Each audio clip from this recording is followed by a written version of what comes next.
Well, joining us now as we continue our series of open mic style conversations surrounding the ag economy and how the ag equipment industry is facing some of the headwinds and challenges out there and working with our farmers and ranchers. Very pleased to have joining us Vice President for New Holland Agriculture North America, Ryan Schaefer, here on AOA. Ryan, it is good to talk with you. Thanks so much for the time and taking part in this series with us. We appreciate it. Of course, really appreciate the opportunity to join you here on AOA, Jesse, and looking forward to the conversation here this afternoon. Always a pleasure for me, to not only talk about our business at New Holland. Certainly, I'm pretty proud, pretty passionate about what we do as a business, but with the role I play in leading our brand in North America, I'm frankly just as active across various areas of the ag industry, as a promoter of North American ag and the U.S. farmer myself. So always very welcoming to take the opportunity to engage, throughout the ag community here. Well, and I thank you for the time. And, as we kind of dive right in, it's really no secret that the ag economy is in a downturn. We've seen it affect multiple sectors. So we have a lot of folks, of course, they're looking at depressed commodity prices, yet the cost of inputs, the cost of various equipment, et cetera, is still, high. That hasn't necessarily adjusted to the commodity price environment. And we track different things like Purdue University's Ag Economy Barometer, for instance, and farmer sentiment, they're weakening, things like that. So I guess just to kind of set this up, what is your overall perception of the state of the ag economy right now? What are you hearing from New Holland customers, Ryan? Yeah, I think the short answer, and you hit on it, it's no secret to anyone, things are tough right now. It's difficult. And, no matter how experienced I get in this industry, no matter, how many harvests I have under my belt as a farmer on our family farm in Illinois, myself and my brother, the fact that we live and commit ourselves to a cyclical industry that's highly tied, highly correlated to the trade prices of grain commodities, doesn't make the downturns any easier. Certainly when we have a contraction in demand in our industry, when our farmers and end users, face a contraction in crop prices, it's difficult nonetheless. And I look back, I've been in the equipment industry about 20 years. This is essentially the third major downturn I've worked through since becoming a manager, in the farm equipment manufacturing industry. And these times force us to make tough decisions. They force our customers to make tough decisions. Undoubtedly, we come out of the backside of each downturn as better business people, as certainly more educated managers. But it's tough nonetheless. And I think we're looking at 2025 being, although we've seen some life in the markets the last couple of weeks here, with the 40, 50, 60 cents in the bean market maybe, and a nickel here, a dime and a half there in the corn market. I think we've still got another challenging year ahead of us, despite improvements that we've seen, in some of our cost of capital lately, despite whatever may happen in this upcoming election. And so farmers are really taking a sharp pencil approach to planning for 2025. And that certainly doesn't make the business of selling tractors and balers and combines any easier. No, I wouldn't think so. Well, and of course, I think a lot of the concern really kicked off earlier in the year as we started hearing about numerous layoffs from some of your competitors and hearing about the ripple effects of that and the interest rate environment's effects and the downturn in commodities there at that point. And this all kind of been starting to kind of capitulate upon itself here. So from New Holland's perspective here, thinking about going into the end of the year, looking into next year, what are your thoughts on are we going to see a slowing of sales? Is it something that could affect the overall business model? Things like that. I mean, give us your thoughts from New Holland's perspective there, Ryan. Yeah, I think on the question first, Jesse, of are we going to see a slowing of sales? It's something that we've undoubtedly already seen, and frankly started to forecast really at the end of 2023 even. where as a manufacturer, we started to make some tough calls on our production schedule. We started to slow line rates. It's been no trade secret that John Deere and AGCO are taking very similar approaches.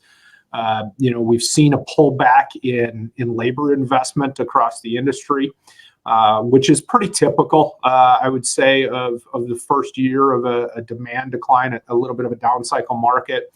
As we look into the end of 2024, sure, we just kind of wrapped up the third quarter here yesterday, and things, while not great, I would say we're stable. We're in line with expectations. I think you'll probably hear the same across the industry. And as we look towards the end of the year, I'm cautiously optimistic, or frankly, as optimistic as any leader can be in a down cycle trend, that there is still some profitability, in the crop this year. Certainly, I think we're seeing yield reports all across the Midwest, down into the Mississippi Delta, that have largely been pretty positive. Now you've got some hot spots, Northwest Iowa, parts of Minnesota that had a pretty wet start to the growing season that are in a little bit tougher shape. But largely, there seems to be a pretty good crop out there. On the livestock side of the business, on the protein production side of the business, which of course, for the concentration of my P&L that exists in hay and forage equipment, is very, very important to the New Holland business in North America.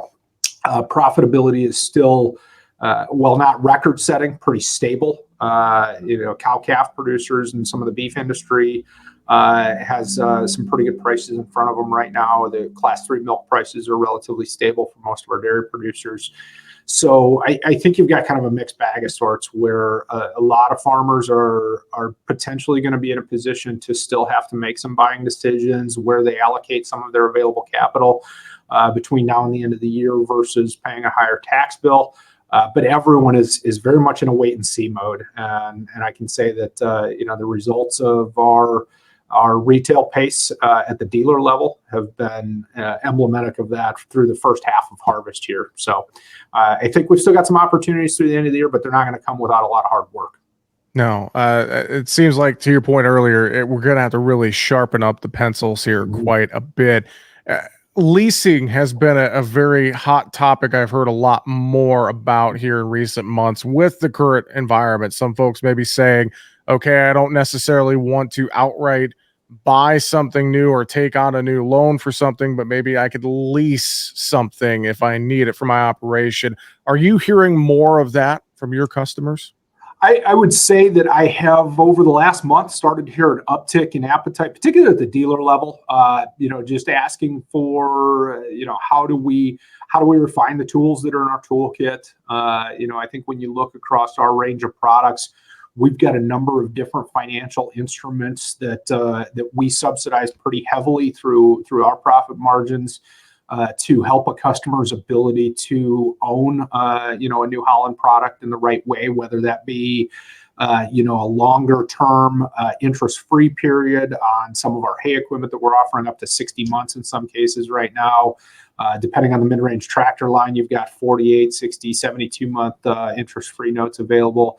Cash crop products, we have a tendency to take a little bit more of a waiver of interest approach through season of use to support a regular trade cycle. But I've definitely had dealers, I would say for the first time, really probably in the last half decade, start to draw some attention more towards leasing, insofar that we, with our partners at C&H Capital, of course, having our captive lender in capital, have revamped our lease structure to our dealers to allow dealers to take more of the, I don't want to say front end risk, but take more of the responsibility for confirming the remarketing value or the residual value of that leased unit, and offer some more competitive lease structures, whether it be an operating lease or a finance lease to a customer where that may make more sense to their banker or lender.